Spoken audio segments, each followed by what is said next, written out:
भारत रूस के बीच 7 सबसे बड़ी डील, मोदी से गिफ्ट में क्या लेकर रूस लौटे व्लादिमीर पुतिन। भारत में पुतिन का पहला धमाका देखिए, वो सबसे बड़ी डील जिसका नाम सुनकर कांप उठे दुश्मन। भारत रूस बना रहे एशिया का बड़ा न्यूक्लियर प्लांट, भागवत गीता लेकर पुतिन ने मोदी से क्या कहा।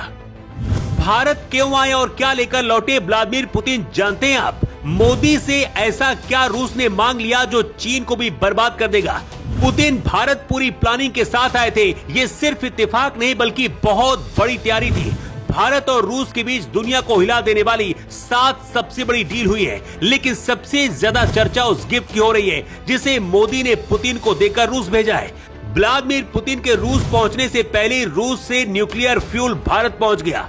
इसके साथ ही भागवत गीता को हाथ में लेकर पुतिन ने मोदी से क्या वादा किया है, सब कुछ अगले 3 मिनट के इस रिपोर्ट में हम आपको बताने जा रहे हैं। क्योंकि पुतिन के खिलाफ इंटरनेशनल क्रिमिनल कोर्ट ने गिरफ्तारी का वारंट घोषित किया है, इसलिए जब रूसी राष्ट्रपति पुतिन का विमान रूस से उड़कर भारत आ रहा था तो उसे इंटरनेट पर करीब 48,000 से ज्यादा लोग लाइव ट्रैक कर रहे थे। एक एक पल पर लोग देख रहे थे कि पुतिन अभी कहां पहुंचे और किस रास्ते से दिल्ली आ रहे हैं। पुतिन का विमान कजाकिस्तान, तुर्कमेनिस्तान, ईरान, अफगानिस्तान और पाकिस्तान के ऊपर से उड़ते हुए भारत के पंजाब से होते हुए दिल्ली पहुंचा, लेकिन भारत आते ही पुतिन के हाथों में भागवत गीता देखकर इस्लामिक देशों की भी धड़कन बढ़ गई है। लेकिन पहले आपको बताते कि मोदी और पुतिन के बीच कौन सी 7 बड़ी डीलें हुई हैं। अभी तक भारत रूस से बड़े पैमाने पर यूरिया आयात करता है, लेकिन अब भारत और रूस मिलकर यूरिया का उत्पादन करेंगे। अमेरिका और यूरोपीय देश भारतीय कामगारों को निकाल रहे हैं, ऐसे में रूस ने भारत के साथ समझौता किया है और भारत के लोगों को ज्यादा सैलरी रूस में दी जाएगी और सुविधाएं भी आसान बनाए जाने का पुतिन ने वादा किया है। मोदी और पुतिन के बीच स्वास्थ्य सेवा और मेडिकल शिक्षा को लेकर भी समझौता हुआ है, मतलब भारत और रूस एक दूसरे की मदद इसमें भी करेंगे। इसके बाद सबसे बड़ी डील समुद्री समझौता हुआ है।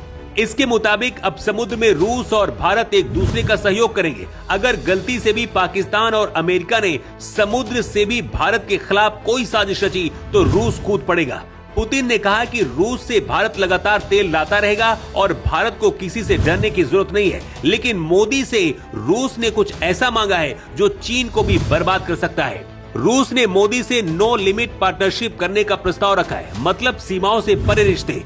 नो लिमिट पार्टनरशिप होने के बाद दोनों देश एक दूसरे के खिलाफ कोई पॉलिसी नहीं बनाते हैं। वैसे ये डील पहले रूस मजबूरी में चीन के साथ कर चुका है, क्योंकि चीन यूक्रेन के साथ युद्ध में रूस की मदद कर रहा था, लेकिन अब चीन रूस के कई इलाकों में अपना दावा कर रहा है। इसलिए रूस अब भारत के साथ और ज्यादा रिश्ते मजबूत करना चाहता है और इसकी मजबूती दिखी इस तस्वीर से, जिसमें मोदी के सामने भागवत गीता लेकर राष्ट्रपति पुतिन खड़े हैं। इस तस्वीर को खुद पीएम मोदी ने अपने ट्विटर हैंडल से पोस्ट किया है। भारत और अमेरिका के बीच टैरिफ विवाद को लेकर पुतिन ने कहा कि अमेरिका खुद हमसे तेल खरीद रहा है, ऐसे में उसे भारत से क्यों दिक्कत हो रही है। उसे पहले खुद को रोकना चाहिए, फिर भारत पर सवाल करे। पुतिन ने मोदी के साथ प्रेस कॉन्फ्रेंस में कहा है कि भारत और रूस सैन्य ताकत मिलकर और ज्यादा बढ़ाएंगे। पुतिन ने कहा कि प्रधानमंत्री मोदी दबाव में आने वालों में से नहीं है। भारत को मोदी पर गर्व करना चाहिए, क्योंकि वो सिर्फ अपने देश के लिए सोचते हैं। इसके साथ ही पुतिन ने कहा कि आतंक को खत्म करने के लिए हम भारत के साथ खड़े हैं। ये संदेश पाकिस्तान के लिए था। इसके साथ ही पुतिन के रूस लौटने से पहले रूस से न्यूक्लियर तेल की एक खेप भारत आ गई। भारत और रूस मिलकर तमिलनाडु के कुडनकुलम में एशिया का सबसे बड़ा न्यूक्लियर प्लांट तैयार कर रहे हैं। वैसे पीएम मोदी ने भी रूस के लोगों को एक गिफ्ट दिया है। पीएम मोदी ने कहा कि भारत जल्द ही रूसी नागरिकों के लिए 30 दिन का निःशुल्क ई टूरिस्ट वीजा और 30 दिन का ग्रुप टूरिस्ट वीजा जारी करेगा। रूस के राष्ट्रपति पुतिन ने कहा कि भारत की संस्कृति और यहाँ के कल्चर की रूस के लोग पूजा करते हैं। ये कई दशकों से चला आ रहा है। वैसे रूस और भारत की दोस्ती पर आप क्या कहना चाहेंगे? अपनी राय